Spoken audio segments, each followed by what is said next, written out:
Olá, eu sou Mona Dorf, diretora de redes sociais da Febraban e falo direto aqui do estúdio Febraban Tech Trends, do nosso Febraban Tech 2023. Nessa conversa nós vamos falar de cibersegurança, uma preocupação importante não só no mundo dos negócios, mas para toda a sociedade, cada vez mais conectada a serviços digitais.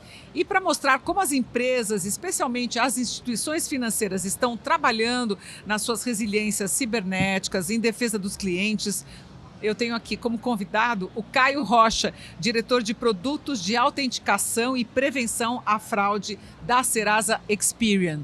Caio, muito obrigada pela presença, é um prazer ter você aqui no estúdio Febraban Tech Trends. Olá, Mona, o prazer é meu, muito legal poder falar sobre esse tema aí para vocês. Legal, muita coisa a conversar.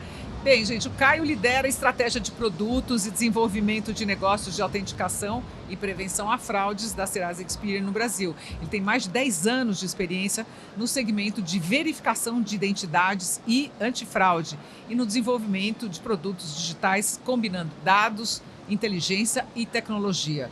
Vamos falar a verdade que esse é o assunto do momento, né, Caio? Porque a gente vê toda hora fraude, não sei o número aumenta exponencialmente a quantidade de fraudes por hora. Então, começo te perguntando, qual o cenário das fraudes atualmente no Brasil? Legal, Mona. Para trazer um pouco sobre o cenário, eu vou falar sobre um indicador que a gente tem dentro da Serasa, que ele estima as tentativas de fraude de identidade no Brasil. Então, fraude de identidade não necessariamente documento físico, mas qualquer dado cadastral vinculado a um CPF. No nosso indicador mostra que uma tentativa de fraude ocorre a cada 11 segundos. Esse é o último indicador que a gente tem de abril. A gente chegou essa incidência. Essa é a incidência. Uma tentativa de fraude a cada 11 segundos. Tentativa, não quer dizer que vai acontecer. Não, exatamente. A gente vai falar um pouco mais sobre isso, como as empresas se protegem e trabalham para evitar essas tentativas. Mas esse indicador chegou a ser uma a cada 8 segundos. Então, existe alguma oscilação que tem muito a ver com quantas empresas investem em prevenção, mas também um tipo de sazonalidade. Então, se a gente olha para abril, são mais de 10 mil tentativas de fraude a cada 1 milhão de habitantes no Brasil. Então, são números impressionantes e apenas de fraude de identidade.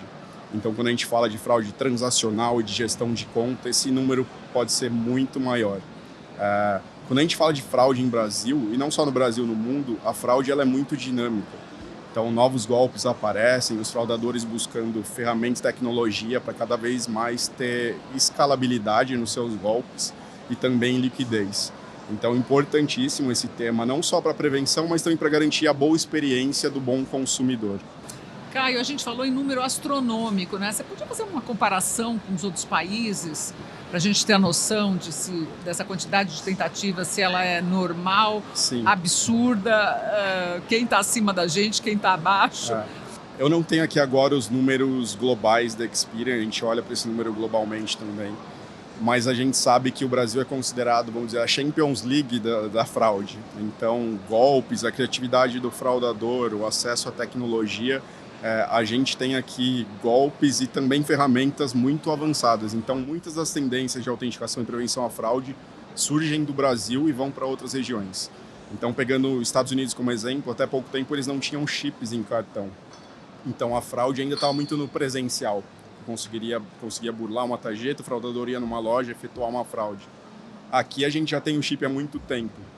Então, existem alguns tipos de fraude também de prevenção, onde aqui no Brasil a gente é muito mais avançado do que em outros países. Isso traz escalabilidade e também os indicadores são um pouco mais altos. Uhum. E o que precisa ser feito? Essa é uma ótima pergunta. Do ponto de vista das empresas, a preocupação não só na análise pontual do risco de uma transação, numa abertura de conta ou do onboarding, mas entender o comportamento. Nós na Serasa Experian a gente fala muito de autenticação contínua. Então eu analiso o consumidor desde o início do relacionamento dele com a empresa e depois o comportamento. Esse tipo de abordagens é mais efetiva do que olhar de forma isolada para uma ação. O que também funciona muito bem é a autenticação e a prevenção em camadas. Então a gente também fala, não existe bala de prata. Então não quer dizer que eu vou aplicar uma biometria que eu não vou correr o risco. O ideal é combinar várias soluções, dependendo do risco, e ter uma estratégia inteligente do que usar e quando utilizar, tanto para detecção quanto para garantir uma boa experiência do bom consumidor. Quando você fala em várias camadas, é aquela coisa de verificação em 2 etapas? A verificação de 2 etapas é uma camada. Então, eu vou dar um exemplo. Então, num processo de onboarding, por exemplo, eu posso começar com uma checagem simples de dados cadastrais. Se eu encontrar algum risco ali, eu posso passar por uma avaliação de risco de device, aplicar uma fricção com um segundo fator de autenticação, uma biometria, uma verificação de documentos. Essa combinação varia muito do público, do perfil e da estratégia da empresa. Você quer ser um pouco mais restritivo com o risco ou você quer beneficiar mais o bom consumidor? Então, o X da questão, na verdade, é encontrar esse equilíbrio entre detecção e experiência para o consumidor. Você falou há pouco que o indicador de tentativas de fraude mostrou cerca de 284 mil tentativas de fraude de identidade em janeiro deste ano, mostrando uma queda de 24,2%. Essa redução, ela é devido a um trabalho de vocês? É um bom sinal ou foi algo casual, pontual? Também. A gente tem visto o aumento do investimento das empresas nas suas esteiras de autenticação e prevenção à fraude. Isso mitiga um pouco dessas tentativas, então essa queda tem um pouco disso. Tem um pouco também de sazonalidade e estratégia das empresas. Então, o que a gente nota muito no mercado também, as empresas partindo de uma estratégia antes muito de aquisição de novos clientes para gerir clientes atuais da carteira. Então, a fraude de identidade, ela ocorre menos, a tentativa ela é menor por conta disso e a fraude acaba migrando para outras etapas da jornada. Agora vamos falar de uma novidade que vocês estão lançando aqui no Febraban Tech 2023, que é o fraudômetro, né? O que ele vai trazer de informações e como é que ele pode ajudar nessa batalha contra os ataques? A ideia do fraudômetro é chamar mais atenção para esse problema que não só o mercado financeiro, mas outros mercados vivem também e que às vezes não é percebido. Então, às vezes, a fraude mora disfarçada numa inadimplência. Algumas empresas acham que a fraude não ocorre, mas é porque eles ainda não identificaram.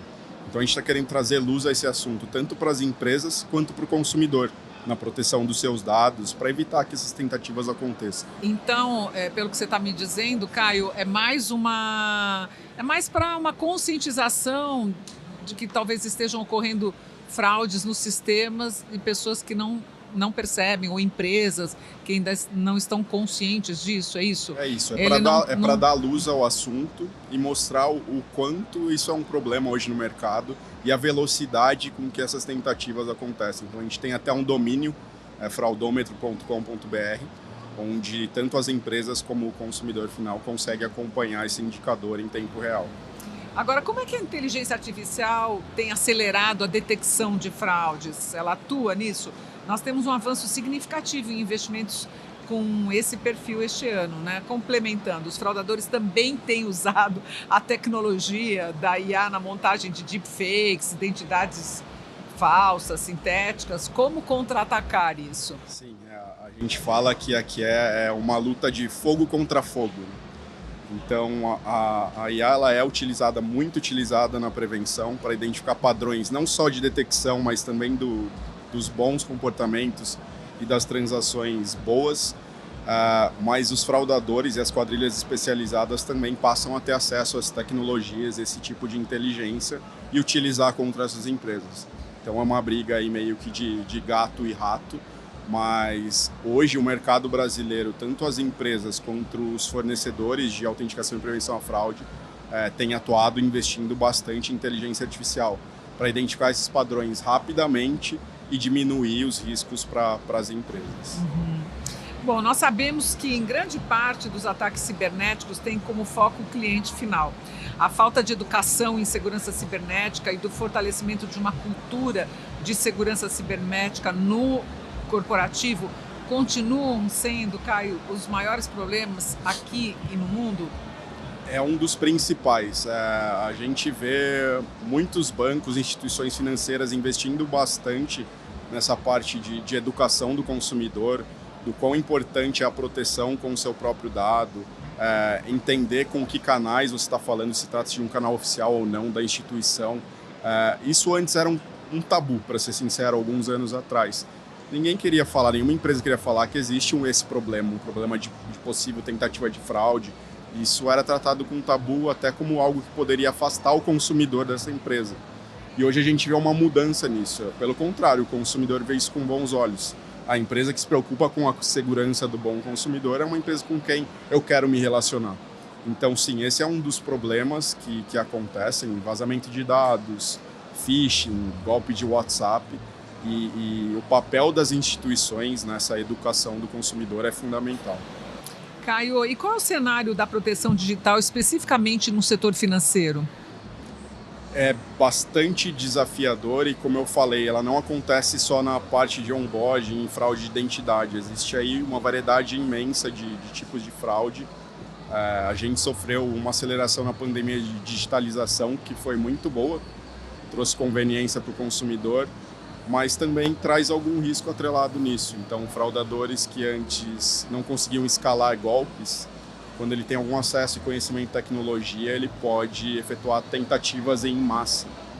Então, a gente vê que o investimento no setor financeiro tem crescido ano contra ano, ao mesmo tempo, ao mesmo passo que os indicadores vêm diminuindo. Então, a gente vê que isso vem surtindo bastante efeito para o setor. Caio, a melhor estratégia de proteção mora na checagem de identidade por meio de documentos e biometria. Como equilibrar as várias formas de abordagem disponíveis, não afetar ou piorar a experiência dos consumidores? Como eu falei, mora também em checagem de biometria de documento, mas a chave aqui é a estratégia e o balanço entre tecnologia, dados, inteligência e experiência do consumidor. Cada etapa do processo de interação do consumidor exige mais ou menos investimento em autenticação e prevenção à fraude. E cada público, cada empresa tem a sua estratégia. Entender os objetivos e como a empresa quer jogar esse jogo é fundamental para que naquela abordagem que eu disse de aplicar camadas, ele faça isso de forma inteligente, tanto numa perspectiva de custo para a empresa, quanto para a experiência do consumidor. Caio, em maio deste ano, o Banco Central autorizou as instituições financeiras a compartilharem dados e informações sobre fraudes e golpes, tanto no Sistema Financeiro Nacional como no Sistema de Pagamentos Brasileiros, SPB, a partir do consentimento de clientes, claro. Como que você analisa essa possibilidade tanto para os bancos como para os consumidores? É um movimento importante e tem um pouco a ver com esse tabu antes de não vou dividir informação, isso não vai ser benéfico para o meu negócio. Então é um movimento importante nesse sentido. As instituições financeiras têm entendido, e os reguladores também, que é um mal comum, é um problema comum entre todos e se a gente conseguir dividir dados, isso ajuda nas decisões e na prevenção à fraude. Nós já trabalhamos isso dentro das soluções há algum tempo. E eu acho que essa norma do Bacen traz alguns pontos de atenção. Então, não basta só as instituições dividirem informações sobre fraude. Precisa haver um parceiro para fazer a curadoria dessas marcações. Às vezes, o que é fraude para uma instituição não é para outra. Então, entender que aquilo de fato foi uma fraude e não foi um desacordo comercial, um desentendimento, possivelmente um cancelamento, é importantíssimo. Porque quando as instituições forem aplicar inteligência artificial nesses dados, se os dados não forem de qualidade, o resultado também não vai ser. Então, é um movimento importante, o efeito de rede, base compartilhada, é uma prática já de algum tempo em autenticação e prevenção à fraude. É preciso que as instituições tenham um ponto de atenção em utilizar esses dados para ter certeza que a gente está utilizando dados bons. Bom, para a gente encerrar essa entrevista, Caio, agora eu queria um serviço de utilidade pública. Como é que queria que você deixasse uma mensagem, como é que a gente pode se cuidar, se proteger, né? E qual é o cenário da cibersegurança no Brasil?